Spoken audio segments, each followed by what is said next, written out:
Grove Unleashed. All right, we've got some special guests on Grove Unleashed today. Starting off with State Representative Seth Grove. Hey.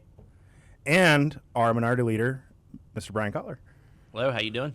Good. So, normally this time of year, we're not talking about politics very much, but it seems like... Actually, this time of year, we're not here. Right. But the political seeping into everything, right? I mean, we have our first ever presidential debate in June. You can't sit and watch the news or any show without seeing political advertisements. And now all of a sudden, the politics is seeping right into this building and right into the budget process. So where are we? We're nowhere. There's no agreement. Bills are still sitting there. And we're just waiting for white smoke from the chimney to pop up. The governor has finally engaged. It's now June 3rd. He's finally in Harrisburg. July 3rd. July 3rd, yeah. July 3rd. Had we started on June 3rd, we might have actually gotten it done on time. All of June, he was out gallivanting across the Commonwealth. And finally, I guess he realized, maybe I have a role in the budget process. So he's finally supposedly here, engaged. I'm not sure it's helpful. But well, I think when you look at where we're at, the best thing we can do is look at how we've handled this previously. Previously, when we were in the majority, we typically started these meetings much sooner in the year, sometimes as early as March and April, and you work towards a product and the deadline of June 30. And unfortunately, that deadline has come and went. The Democrats are now 0 for 2 in terms of on-time budgets. And when you look at what the governor proposed starting back in February, and what the Democrats currently want to include in the budget, it's more than just political. It really is. It's a lot of what I would call very big ideas with very little progress or foundation or work done. Yeah. And that's what's causing us our problems. Yeah, and it's always more too. So governor proposed $3 billion, right? Way more than we have available revenues. Wants to spend everywhere on everything, thinking that if you put money into something, you'll solve it. Now, I go back to the War on Poverty by LBJ. We still have poverty, and actually we have some of the highest levels of poverty in America of all time. All demographics. So putting money into a problem doesn't and hasn't worked. Well, you have to really get down to the root cause. And that's really one of the things that I know that you worked on as state government chair previously. And we, as a caucus, certainly tried to lead on, and that was really understanding how systems work. We had the perfect example yesterday. We had a welfare bill that would have expanded a program, and it certainly had a noble goal, which was to help more people. But the quickest and best way to, I believe, help more people would have been to adopt either of the amendments that would have significantly reduced fraud. They were summarily rejected, through trickery like they normally do. They tabled it and moved along, and I think that there was really a missed opportunity there to streamline the program and impact a greater number of people without ever putting more money into the program to begin with. We could have used the same money and helped people that actually need it instead of people that are stealing from other poor people. Right, and it's interesting because right now we're doing bills. Like it's kind of busy work waiting for this agreement, but that costs money. Bringing everybody in here, staff members, paying for per diems and all kinds of stuff. Like the operation here to bring us in isn't cheap. So bring us in without a deal, and we're just running bills. So I'm looking at this weekend. We're scheduled Friday, Saturday, and Sunday. If they reach an agreement, let's say they reach an agreement at the end of work today. Let's say 5 o'clock, boom, we have a deal. You still got to draft stuff. It'll be days of drafting. Right, days of drafting. You've been here. How long is that going to take? Because you gotta draft, check. There's a problem. You got to redraft, right? Can they hit Sunday feasibly? Could they hit Sunday and clear everything out? I think it'll be very difficult because I've not seen the kind of direction or focus thus far. So I don't think it's going to magically appear now 3 days past the deadline. And that's going to be the biggest challenge that we face because the bills are hundreds of pages long when it comes to budget bills, And there's a lot of very important numbers and very important language that are in those bills. Last year, we repeatedly saw problems with drafting that needed to be fixed with technical amendments. Money couldn't be driven out because it wasn't properly allocated, or the words weren't properly, engaged to actually put the money where they thought it was going. That kind of haphazard approach will continue. Anytime that you're late, and anytime that there's not diligence when you look at the final product. All right. So let's go back. So June 1st, there's no budget movement. Nothing happened June 1st, that week, the first week of June. Second week of June, nothing happened. Third week of June, nobody was here. Senate didn't schedule session. House canceled session. And the reason was to go negotiate a final product and get it ready to go. You were here. Right. You were. We were here. We looked. We tried looked. to find people. We couldn't find anybody. I couldn't find anybody. And then the next week in June is when we saw budget movement out of the House Democrats. They finally moved budget vehicles to get in place. June 26th. Haven't passed anything. Like, all those budget vehicles are still sitting in the Appropriations Committee waiting for a final vote out. Now we're in July, right? We're in that first week of July. There's nothing, right? There's no movement. They're still out there negotiating. Everybody, you see here, everybody, it's slow. It's been slow. Timing wise, from your experience, if they are, let's say they have 50% agreement. 50% of the stuff they've agreed to. And there's big ticket items that are hangover from last year, right?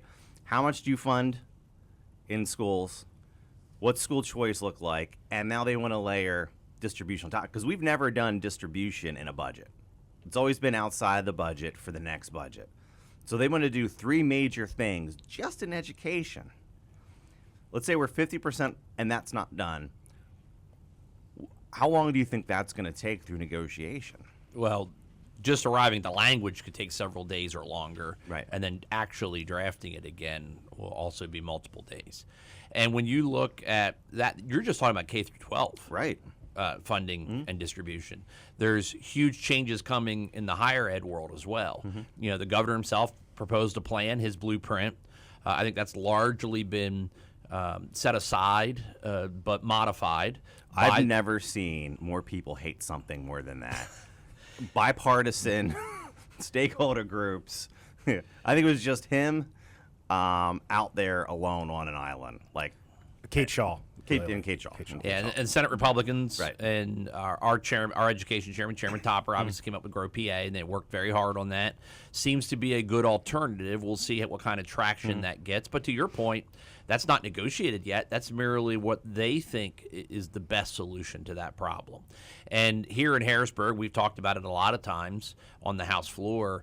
We don't typically disagree with the problems. We agree that there are problems with higher ed not producing the workforce we need. I think everybody broadly agrees on that. There's substantial student debt that comes with that because of the way our system is set up. There's a problem with that.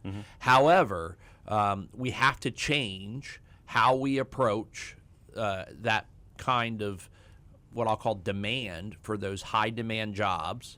And, our budget has consistently done that. We've slowly been turning that way over the last half a dozen years or so. But the Senate proposal would rapidly accelerate that. And as you know, things typically don't rapidly change in Harrisburg. Right. So that in and of itself will likely present a challenge. I think it's a great proposal. We've certainly been advocating for it. But the issue is, will the Democrats who control the House calendar agree to it? And that remains to be seen. I'd offer it should have been seen several weeks ago again, because this was all legwork that could have been done when we weren't in session, right. Either the third week of June or even the 3 months that were taken off at the beginning of the session because of the other issues related to the leak and the repairs, and the special elections and all of that. Right. There was significant time to lay the groundwork for a successful budget season, and what we've seen is a failure to lead. Yeah, that's a good thing on timeline in the House. So we were in session in January, and then we came back for a very odd budget address by the governor in the rotunda because the House is closed. Like, we were not in session for 3 months. Governor came out with his budget address. We had appropriations hearings. Like, it's not like this magically popped up the third week of June and said, "Oh, we have a budget to do. Oh no." Well, let's be clear. June 30th happens the same time every year. Every year. And there have been plenty of time. So you had the governor's budget address in February. And at any point, they could have positioned budget vehicles, right? And at any point, they could have just listed the budget, put in, and had everything ready to go, right? They could have started talking right after budget hearings. They could start talking in January, even before the governor's budget address, right? There's a lot of points in that calendar where people could have came together and had discussions on a budget. And yet, it seems like we know for a fact the governor has not been involved at all in any of this. He had one meeting last week. It was at late night, like a midnight meeting, and then like he's been here at least 2 days this week. So we know 3 days in 6 months the governor's been active on this budget stuff. But they have had time for other things, like putting together a playlist for everyone to listen to for budget season. House Democrats. Yeah. They have had time to do political rallies on the House floor, essentially.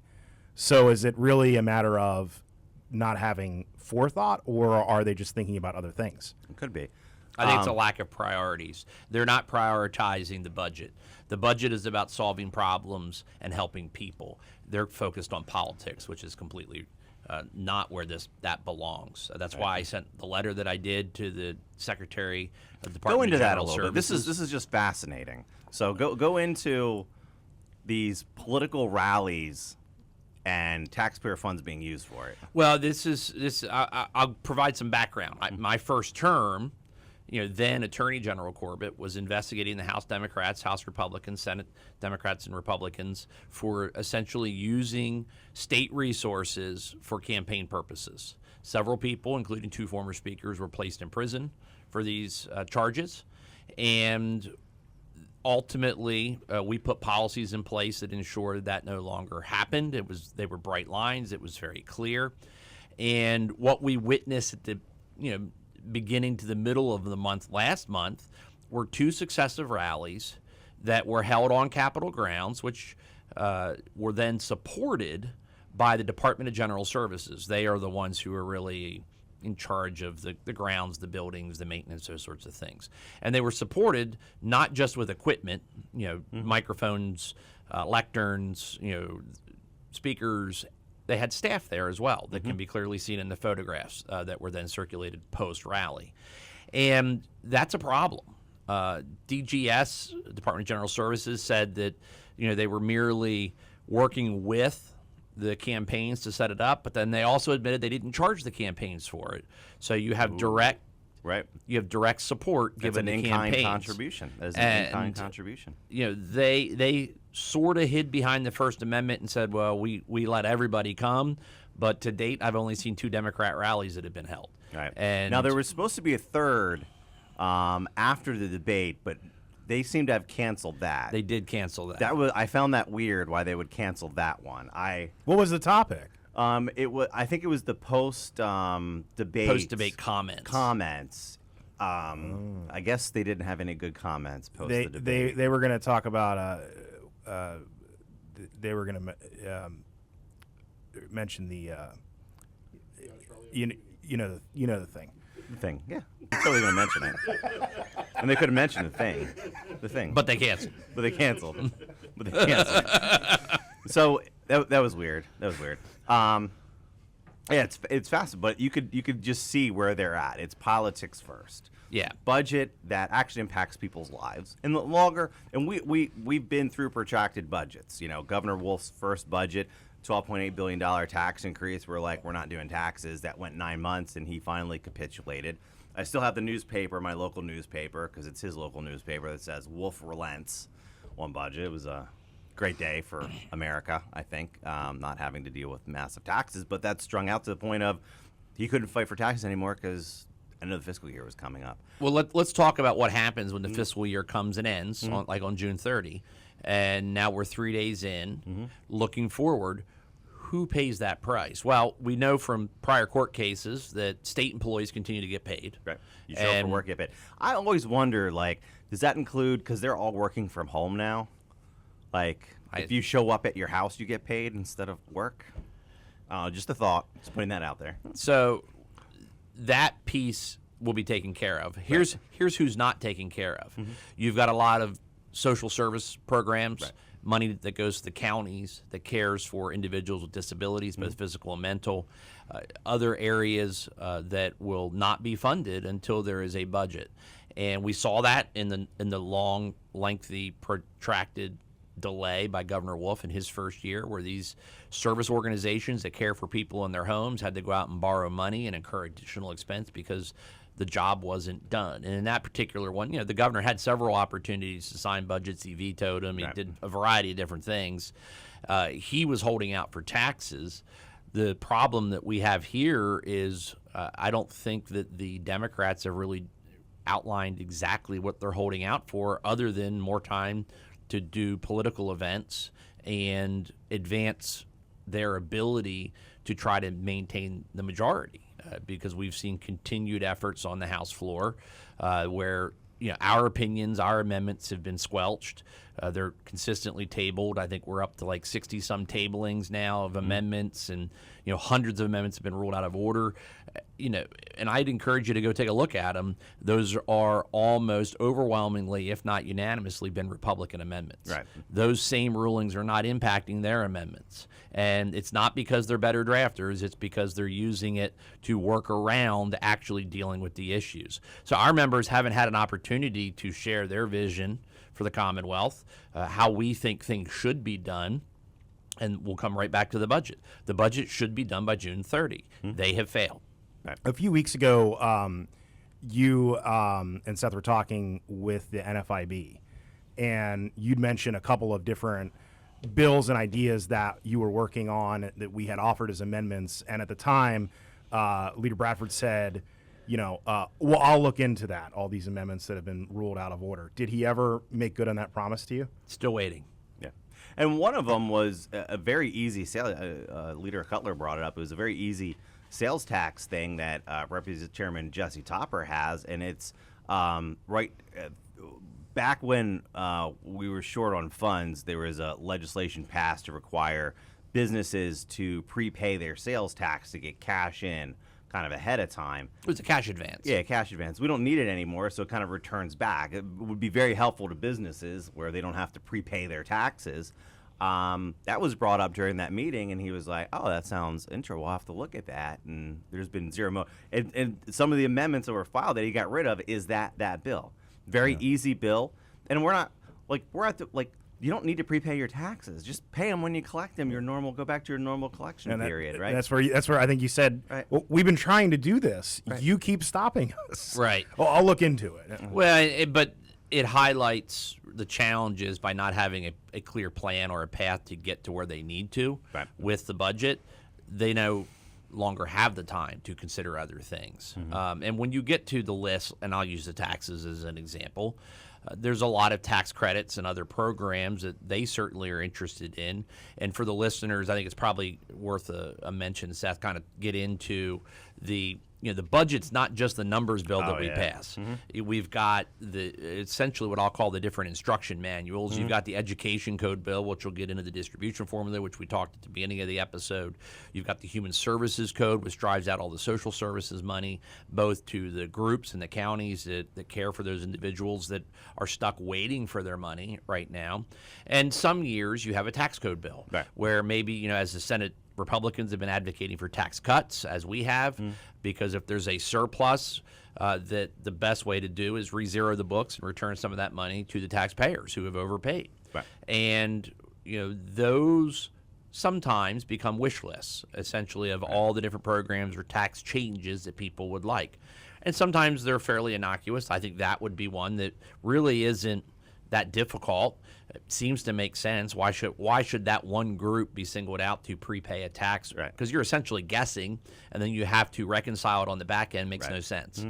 And the problem is maybe not that idea. It'll be the other 27 things that everybody else adds to the train, and then that train will never leave its station. And that's historically what happens with the tax code bill. Right.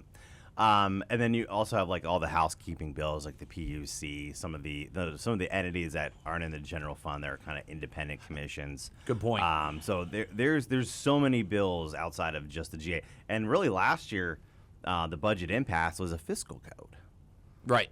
The GA bill got signed into law in August, but that fiscal code, which if you don't have that, there's I think roughly about $1 billion that doesn't get shelled out, and that wasn't done until December. So it was really a fiscal code impasse for the most part.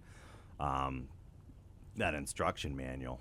Well, and that really, I think, also speaks to some of the difficulty that we're seeing right now, because there was a understanding or a misunderstanding, depending on which of the three parties, the House Democrats, the Senate Republicans, and the governor. The Senate Republicans and the governor had agreed to the issue of school choice, specifically the lower performing schools. Some people call it PASS, some people call it Lifeline, but it would help students trapped in poor, underperforming schools. $100 million in a $45 billion budget. Yep. So a very small percentage. House Democrats said we never agreed to that. That was included in the budget and the fiscal code, and the governor ultimately ended up line item vetoing, crossing out. Renegotiated. And like then backtracked on his Right. agreement with Senate Republicans, got a new agreement. And that's the underlying, that's where we're at now. Like, there's no trust. Right. You have lack of trust. That issue is still prominent in this budget because it was never resolved last budget, on top of making it even worse because now you have a distribution formula to worry about. You have a court case that the House Democrats are saying that you need to just throw money at, billions of dollars. Well, they didn't read the court case because the court case specifically mentioned that money alone is not the only remedy. Well, they cherry only want to picking, talk right. about that remedy. Correct. They're not talking about the reforms, Right. the property tax relief that could come from it for Right. some school districts, Right. mainly our area in the Right. east. The eastern third, maybe half of the state.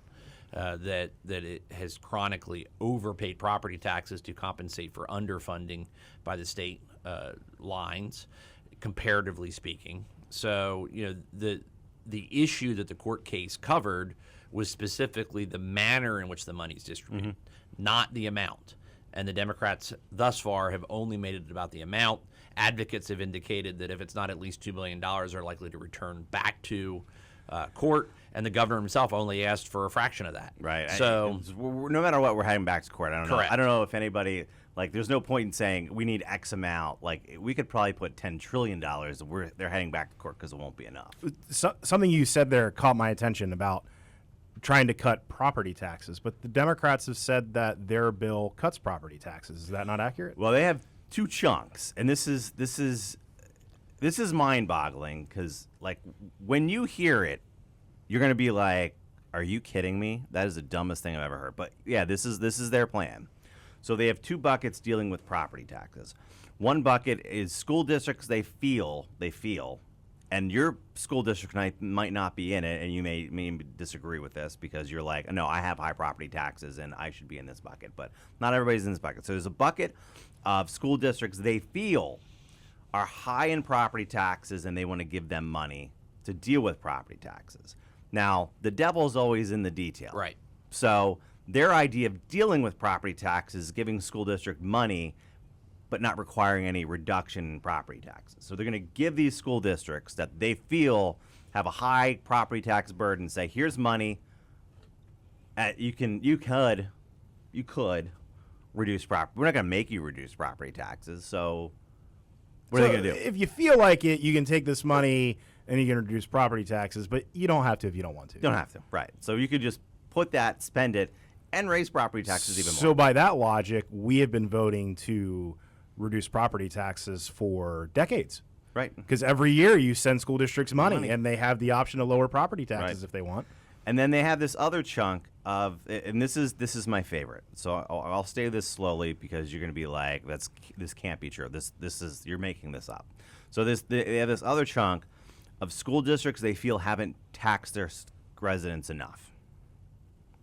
I'll repeat that. There's a segment of school districts, House Democrats, Senate Democrats, and the governor. They all signed off on this report that they feel the school board hasn't raised their taxes enough, and they want to mandate those school districts to raise their taxes. It's crazy. Well, and not only that, it's expensive. Yeah, when you look at the money. million. Yeah. So where in all of this conversation and all of this money that's being talked about, where does school performance and student performance come into play? Nowhere. There's no discussion about accountability or how you use that money. Actually, this is all predicated. So the House Democrats, they actually drove the report. Like, this is basically their report that was signed off by the Senate Democrats and the governor. Their report looked at 75, the best performing 75 school districts, their data points. What they used, we're not really sure, but they said it's generally what people think were successful, student achievements high, the whole 9 yards.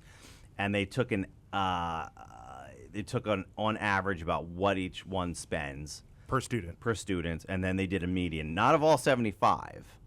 They got rid of the top 12. Gone for whatever reason. And they came up with a number. But they didn't look at what those school districts actually did for success. What programs, how they taught, what they're like. They didn't look at any of that. So they're just like, if we just spend this money without pushing it towards what made it successful, we'll be successful. It's a money first policy. It's crazy, but that's what they did.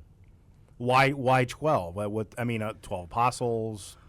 What's that? They don't believe in religion, so there's nothing religious about it. They have a religion, a couple actually. Right, it's money first policy. That's their religion.